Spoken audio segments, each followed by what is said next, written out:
Alright, this is going to be an introductory video for Module 1, Lesson 1 for College Prep Math 2. We're going to talk a little bit today about exponents and exponential notation, and then a little later we'll talk about this thing called the order of operations, which is really important in math. We have to do things in the right order, and we want people that are doing problems in different parts of the world to do them the same way. So we've got a series of rules that are going to help us with that. But before we get to that, let's talk about exponential notation. Okay, exponential notation is where we have kind of a normal sized number, and then we have a small raised number up above it like this. And what this is it's just a shorthand that lets us show repeated multiplication without doing too much work. So what this means, these two pieces, they have names. This one here, the 3, this is called the base of our exponential notation, and then this 2 up here is called the exponent. Okay, and the base tells us what number we're multiplying, and then the exponent tells us how many times we're going to multiply that thing. So here, what this means, 3 to the second power, is we're going to take 3 and we're going to multiply it by itself we're going to take that 3 and we're going to multiply it by itself 2 times. We're going to get a couple of 3's that are multiplied together. So similarly, if we had something like 5 to the 4th power, this means we're going to multiply the number 5 times itself 4 times, because our base is 5 and our exponent is 4. So what this means is 5 times 5 times 5 times 5. Okay? And we're going to work with problems, these exponents, kind of from both directions. We might start with the exponents like I've done in these examples. We might also start with multiplied form. We might have something like this.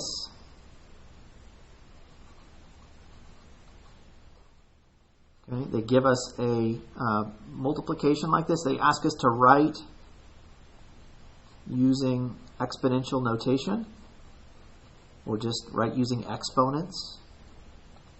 Okay, and so what we have here is we have 2 9s, right? So I'm going to rewrite that as a base of 9, because that's what I'm multiplying. And then how many 9s do I have? Well, I have 2, so that's going to be my exponent. And then I've got 4 4's, so my base is going to be 4 because that's the number I'm multiplying. And then how many 4's do I have? I have 4 of them, so we're going to use that for our exponent. So this would be, this expression here written out with exponents is going to look like this: 9 to the second times 4 to the 4th. Just a little important note here, when we see this power of 2 on here, it's very, very common. We see the second power very often, and so it does have a special name.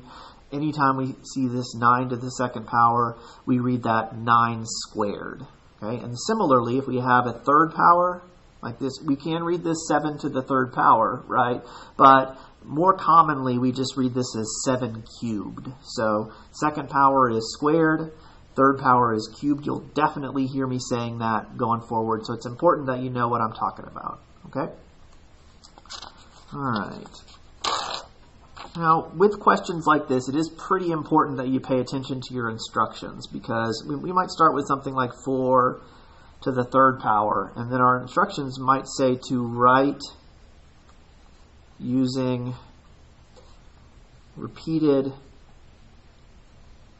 factors. This is one of the things I think that kind of trips people up a little bit when they first start to use MyMathLab, which is where we're going to do all of our homework in this class.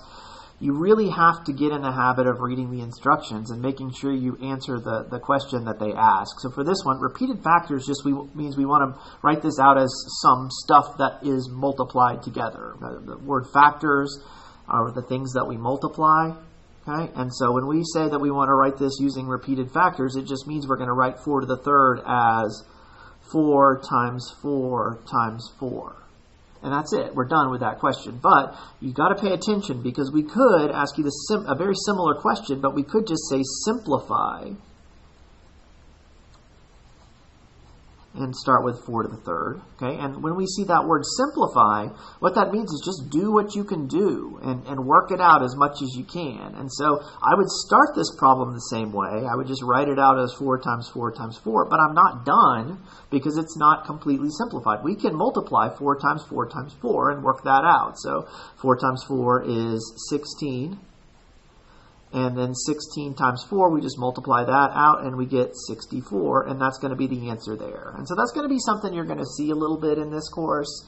It's going to be pretty important when you're working with MyMathLab that you are reading those instructions and making sure that you're answering the question that is asked.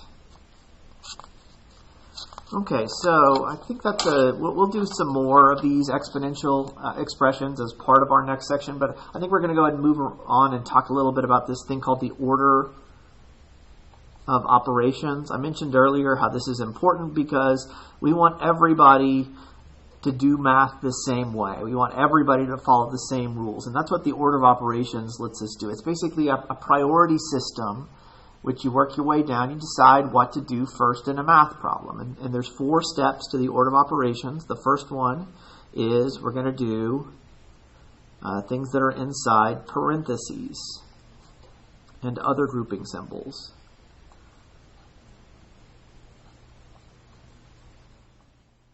Okay, and some other grouping symbols you'll see sometimes are square brackets or curly brackets. We won't see those too much in this class. Really, for us, the first step, we're going to be looking for parentheses mostly. Okay, second step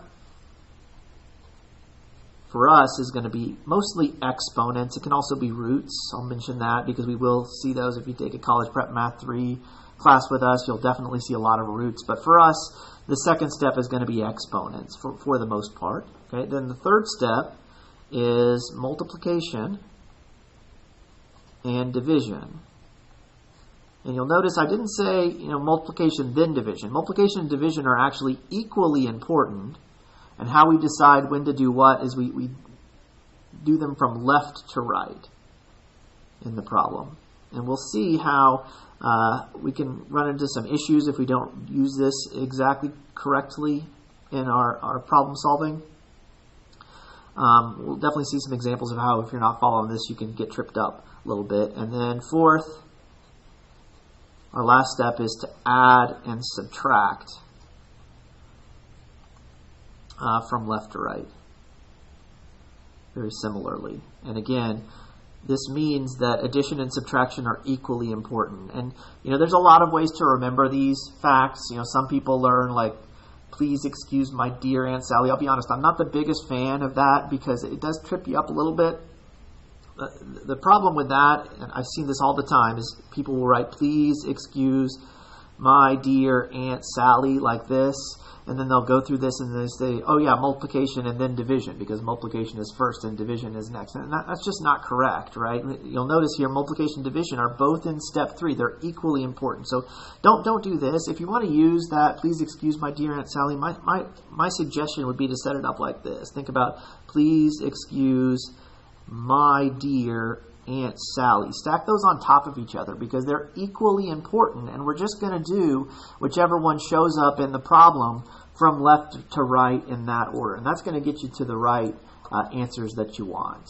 Okay, so let's put these rules into practice a little bit, see if we can work some problems where we have to use these order of operation rules. Okay, so we'll start simple.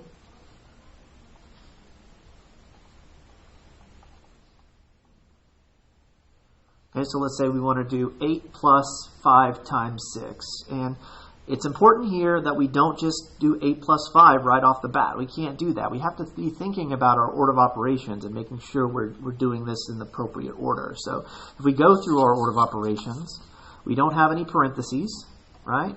We don't have any exponents. So the first 2 steps are just not anything that we'll have to do in this particular problem. Okay, so our next step, though, is multiplication and division. So we got to do this part of the problem first because that's the first thing that shows up in our order of operations. So 5 times 6 is 30. And then we'll just bring the 8 and the plus down. And we're not going to change the order or anything. We don't want to do that. And so finally, we can do our fourth step here and add these up and get it right. So again, we want to work our way through our list of order of operations, doing these things in the order that those rules show up. That'll get us to the right answer. Okay. Another similar problem. So 12 divided by 4 times 3 plus 8. This is an excellent example of a problem where if you try to use that please excuse my dear Aunt Sally and you do multiplication and then division, you're going to get the wrong answer because we need to make sure we're following the appropriate order system here, right? So if I look back at my order of operations list, we don't have any parentheses. We don't have any exponents, so we're skipping those first two steps. But then our next step, we do have some multiplication division, right? And if you're like, my dear Aunt Sally, oh yeah, multiplication then division, you might start with 4 times 3. That would not be correct because step 3, multiplication division, are equally important. And our rule says to do them from left to right. So which multiplication or division shows up first?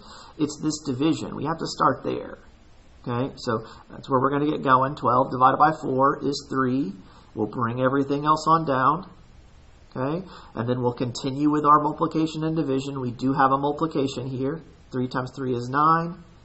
Bring everything else on down. And then finally, 9 plus 8 is 17. And we're done with our simplifying. Okay, I'll show you right now. If you did do the multiplication first, if you were to do the multiplication and then division, like you might think would be correct from the my dear Aunt Sally order, 4 times 3 is 12. 12 divided by 12 is 1. 1 plus 8 is 9. We get a completely wrong answer. So don't make that mistake. Make sure you're remembering the rules and using them correctly. We want to make sure we're using those multiplication and division from left to right as they show up in the problem.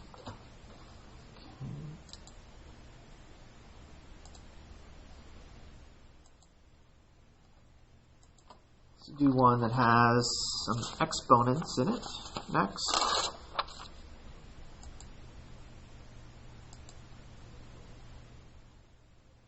Okay, and one that's just a little more complicated overall.